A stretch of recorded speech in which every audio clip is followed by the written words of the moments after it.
Good morning dear students. आज का हमारा टॉपिक है अकाउंटिंग इक्वेशन से रिलेटेड न्यूमेरिकल क्वेश्चंस को कैसे सॉल्व करें ताकि स्पीड और एक्यूरेसी को मेंटेन किया जा सके।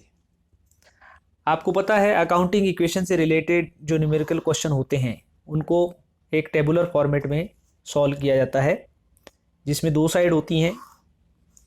ऊपर की साइड यहाँ पर कॉलम होते हैं और इस तरफ रोज होती हैं लेफ्ट हैंड साइड।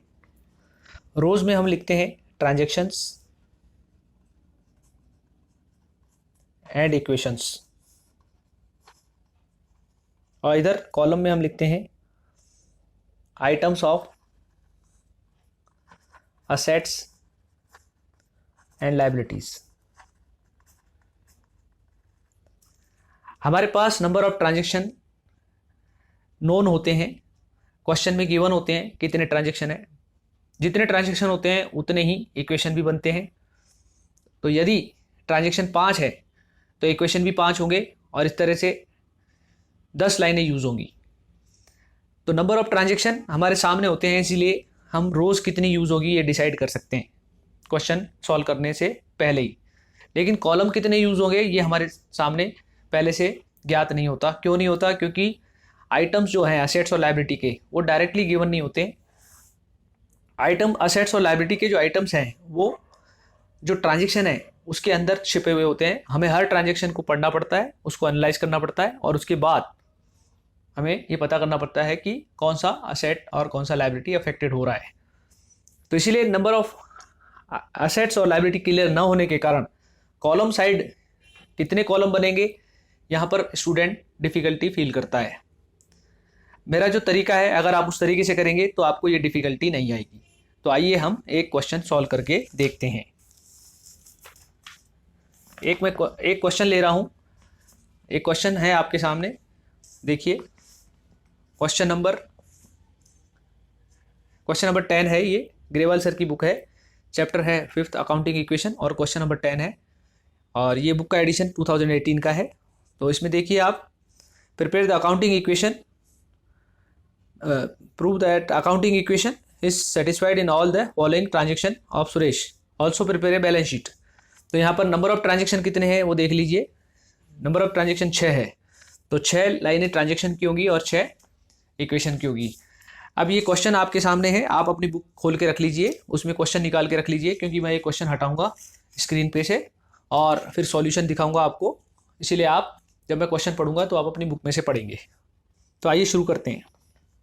तो यहाँ पर 6 ट्रांजैक्शन है, तो हम क्या करेंगे, हम यहाँ पर मार्क करेंगे। तो लाइंस को मार्क करेंगे। सबसे पहले हम यहाँ पर 2 लाइनें छोड़ देंगे खाली।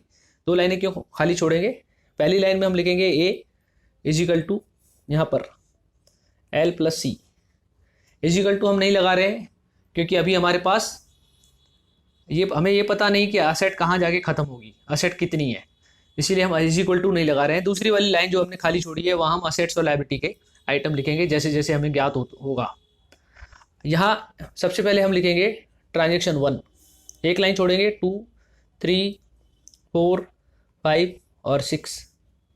और ये ट्रांजेक्शन के लिए मैंने शॉर्ट में TR लिखा है। इसके बाद हर ट्रांजेक्शन के नीचे एक इक्वेशन होगा, उसका इक्वेशन होगा। तो equation 1, equation 2, equation 3, equation 4, equation 5, equation 6। अब हम ट्रांजैक्शन पढ़ेंगे और असेट्स और लायबिलिटी के आइटम लिखेंगे। आप ये एक चीज़ ध्यान रखेंगे, जब हम असेट के आइटम लिखेंगे तो यहाँ एक्सट्रीम लेफ्ट से लिखेंगे 1, 2, 3, 4, और अगर लायबिलिटी के आइटम लिखेंगे तो एक्सट्रीम राइट साइड से लिखेंगे 1, 2, 3, 4। तो सबसे पहला ट्रांजैक्शन पढ़ते हैं, कमेंस्ड बिजनेस विद कैश। अब ये कैश ट्रांजैक्शन है क्योंकि इसमें कैश वर्ड है। एक और चीज़ है, जो भी आइटम लिखेंगे असेट्स और लायबिलिटी का, उससे पहले हम ब्रैकेट में प्लस का साइन पुट करेंगे।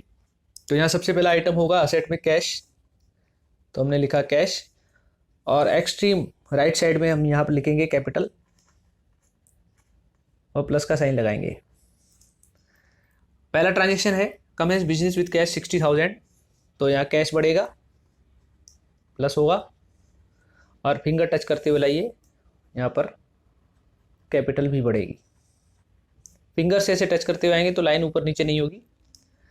एक और चीज़ है आपको ध्यान रखनी है, आपको इक्वेशन की लाइन को अभी यूज़ नहीं करना, आपको सिर्फ ट्रांजेक्शन की लाइन को यूज़ करना है। जब सारे ट्रांजेक्शन की लाइन यूज़ हो जाएगी तब हम इक्वेशन सॉल्व करना शुरू करेंगे।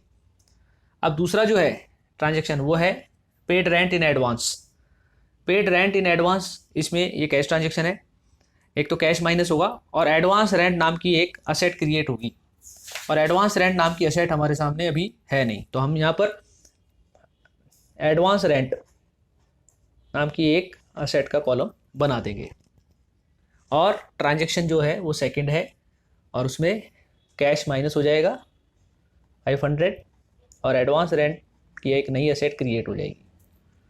इसके बाद है purchase goods for cash 30,000 and credit 20,000। ये ट्रांजेक्शन कैश भी है नॉन कैश भी है।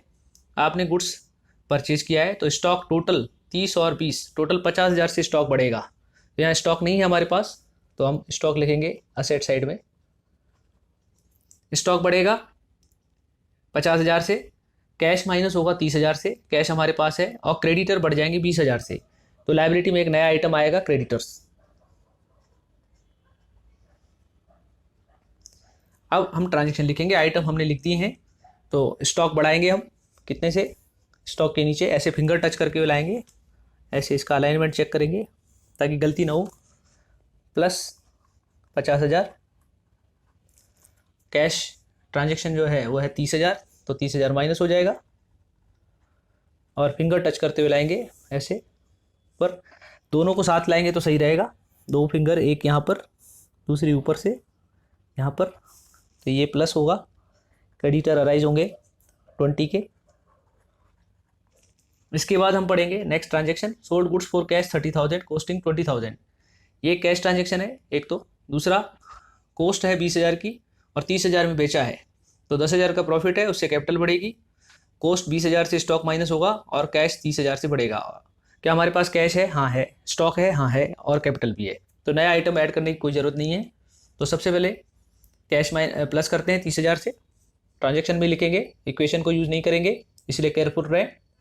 तो यहाँ प्लस 30,000 होगा, स्टॉक माइनस होगा 20,000 से, और प्रॉफिट जो है फिंगर टच करते हुए लाएंगे, नहीं तो ऊपर नीचे हो जाएगी लाइन, यहाँ पर प्लस 10,000। नेक्स्ट पढ़ेंगे paid salary 500 and salary outstanding being 100। ये कैश भी है नॉन कैश भी है। 500 वाला जो ट्रांजेक्शन है वो कैश है और 100 वाला नॉन कैश है। तो पहले हम देखते हैं 500, पेड सैलरी 500, ये ड्यू भी है पेड भी है। सैलरी आउटस्टैंडिंग बीइंग 100, तो ये 100 जो है ये ड्यू भी है बट पेड नहीं है, तो ड्यू दोनों है, 500 और 100 दोनों ड्यू हैं, तो टोटल ड्यू हो गया 600। तो इससे तो हो जाएगा, कैपिटल माइनस हो जाएगी, एक्सपेंडिचर माना जाएगा। जो कैश पे किया है आपने वो 500 है, तो कैश माइनस होगा 500, और सैलरी आउटस्टैंडिंग एक लायबिलिटी है, तो लायबिलिटी का नया आइटम क्रिएट होगा, तो आपको यहाँ पर एक आइटम ऐड करना पड़ेगा, OS शॉर्ट में लिखा है, और सैलरी। अब आपको यहाँ पर ट्रांजेक्शन की लाइन को टच करते हुए इसमें लिखना है -500 सैलरी पेड है, यहाँ पर आउटस्टैंडिंग सैलरी, ऐसे फिंगर टच करते हुए लाएंगे तो गलती नहीं होगी, यहाँ पर तो प्लस आउटस्टैंडिंग पहले नहीं था अब अराइज हो गया है, और टोटल सैलरी जो है -600। इसके बाद next transaction bought motorcycle for personal use. ये कैश ट्रांजेक्शन है, इसमें कैश माइनस हो रहा है और ड्राइंग की वजह से पर्सनल यूज़ यानी ड्राइंग, तो ड्राइंग से कैपिटल माइनस हो जाएगी, और दोनों आइटम हमारे पास है। तो ट्रांजेक्शन में 6 में लिखेंगे माइनस कैश 5,000, फिंगर टच करते हुए लाएंगे, और कैपिटल में से 5,000। हमने सारे ट्रांजेक्शन को प्लॉट कर दिया है, अब हमें इक्वेशन निकालना है। इक्वेशन निकालने के लिए सावधानी रखेंगे, क्या करेंगे, सबसे पहला जो ट्रांजेक्शन है वही इक्वेशन फर्स्ट बन जाता है, इसीलिए उसको ऐसे कैसे आप रिपीट कर देंगे नेक्स्ट लाइन में, प्लस 60,000। अब आपको ध्यान रखना है, हम एक बार में एक ही आइटम को कैलकुलेट करेंगे। जैसे पहले कैश है तो हम कैश का कैलकुलेशन करेंगे, कैश, और उसके बाद एडवांस रेंट और स्टॉक बारी बारी से। तो अब हम क्या करेंगे, हम इक्वेशन निकालेंगे, तो इक्वेशन की लाइनें खाली हैं। अगर आपको आइडेंटिफाई करने में मुश्किल हो रही है तो आप इक्वेशन की लाइन पे डॉट लगा दें, equation 2 equation 3, equation 4, equation 5, equation 6। अब डॉट बता रहा है कि हमें यहाँ खड़े रहना है, जहाँ हमें खड़े रहना है उससे ठीक ऊपर वाली 2 लाइनें, उनका कैलकुलेशन करना है। अगर ऊपर 2 लाइनों में कोई लाइन खाली है तो वहाँ 0 मानेंगे, लेकिन किसी भी हालत में तीसरी लाइन को हम कैलकुलेशन में शामिल नहीं करेंगे। तो मैं यहाँ डॉट लगाया हुआ है, मैं यहाँ खड़ा हो जाता हूँ। यहाँ इससे ऊपर 2 लाइनें हैं, एक में 60,000 है और इसमें माइनस है 500, तो ये कितना आएगा, ये प्लस आएगा, और 500 माइनस करते हैं तो 59,500 आएगा। फिर ये डॉट है, मैं यहाँ खड़ा हो गया, माइनस 30,000 है तो प्लस का बचेगा 29,500। फिर मैं यहाँ डॉट पे खड़ा हूँ, इससे ठीक ऊपर 2 लाइनों में, दोनों लाइनें फिल्ड हैं, दोनों में प्लस है तो ये प्लस हो जाएगा 59,500। फिर मैं यहाँ खड़ा हूँ डॉट पे, ऊपर वाली लाइन में 500 है, उससे ऊपर वाली में 59,500 है, तो प्लस का बचेगा कितना, 59,000। इसके बाद मैं इस डॉट पे खड़ा हूँ, ये इक्वेशन का डॉट है, ये प्लस बचेगा 59 की जगह आएगा, 59 में सिम्स में हटाएंगे तो 54,000।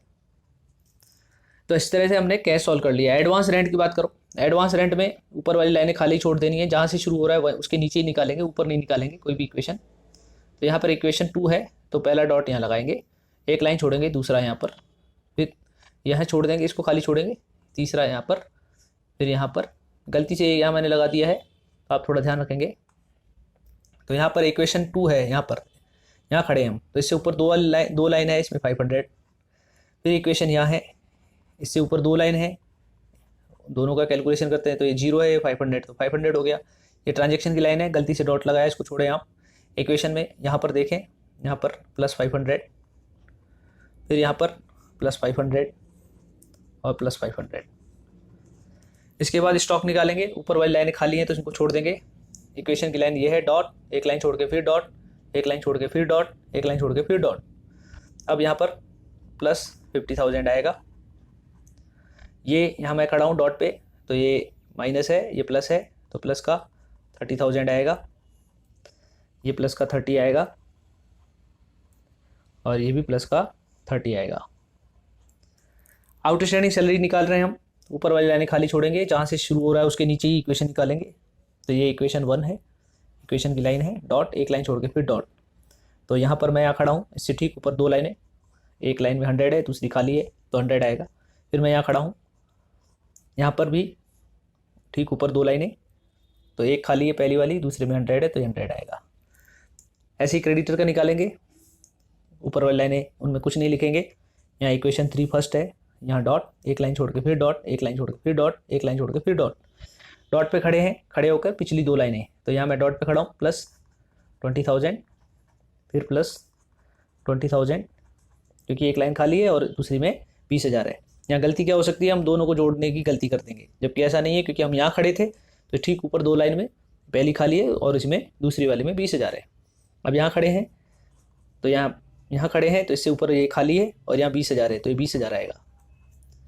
ऐसे ही यहाँ पर ये 20,000 आएगा। ऐसे ही हम कैपिटल को निकालेंगे। कैपिटल का ये ट्रांजेक्शन वाली लाइन है, बी केयरफुल, ये ट्रांजेक्शन है और ये है इक्वेशन। यहाँ से पहले चेक कर लें, कम से कम एक इक्वेशन, पहला इक्वेशन आप लाइन को डॉट लगाएं, उसके बाद एक एक लाइन छोड़ के डॉट लगेगा। अब हम यहाँ खड़े हैं तो प्लस 60 आएगा, प्लस 60 आएगा, ये प्लस 70 हो जाएगा क्योंकि पिछली दोनों लाइनें भरी हुई हैं। यहाँ प्लस 69,400 आएगा, फिर प्लस 400 तो रहेगा ही, ये आएगा 64,400। अब हम क्या करेंगे, इक्वल टू का साइन हम अब लगा सकते हैं, क्योंकि हमें पता है असेट कहाँ जाके ख़त्म हो रही है, स्टॉक पे ख़त्म हो रही है, और लायबिलिटी कहाँ से शुरू हो रही है, आउटस्टैंडिंग सैलरी के। तो बीच में हम इक्वल टू का साइन अब लगा देंगे। पहले नहीं लगा सकते थे क्योंकि पहले हमारे सामने असेट के आइटम नोन नहीं थे कि कहाँ जाके असेट के आइटम ख़त्म हो रहे हैं। अब आप इसका टोटल लगा लीजिए, इसका टोटल कितना आ रहा है, 84,500 आ रहा है, और इधर का टोटल भी 84,500 आ रहा है। तो अगर इस तरीके से आप करेंगे, असेट और लायबिलिटी आइटम को, असेट को इधर लेफ्ट हैंड साइड से लिखना शुरू करेंगे 1 2 3 4, और लायबिलिटी के आइटम को राइट हैंड साइड से 1 2 3 4, तो कोई क्लैश नहीं होगा और आपका इक्वेशन बिल्कुल सही बनेगा। मैंने ये अपने तरीके से सॉल्व किया है। हो सकता है ये तरीका आपको समझ में ना आए, पसंद ना आए, लेकिन मुझे ये आसान लगता है। क्यों? क्योंकि इसमें हमें कॉलम की कोई समस्या नहीं होती है। जैसे जैसे आइटम आते हैं हम लिखते जाते हैं। आप देखिए, अगर आप इसकी प्रैक्टिस करेंगे तो मुझे उम्मीद है ये जो तरीका है आपको सरल लगेगा। अभी नंबर ऑफ़ ट्रांजेक्शन कम है, आइटम कम है, तो शायद ये इतना यूज़फुल ना लगे, लेकिन जब नंबर ऑफ़ ट्रांजेक्शन बढ़ेंगे और आइटम बढ़ेंगे तो ये बहुत यूज़फुल है। आप कमेंट कीजिए और मुझे बताइए इसमें और क्या सुधार किया जा सकता है। पसंद आए तो शेयर कीजिए। सुनने के लिए धन्यवाद। फिर मिलेंगे।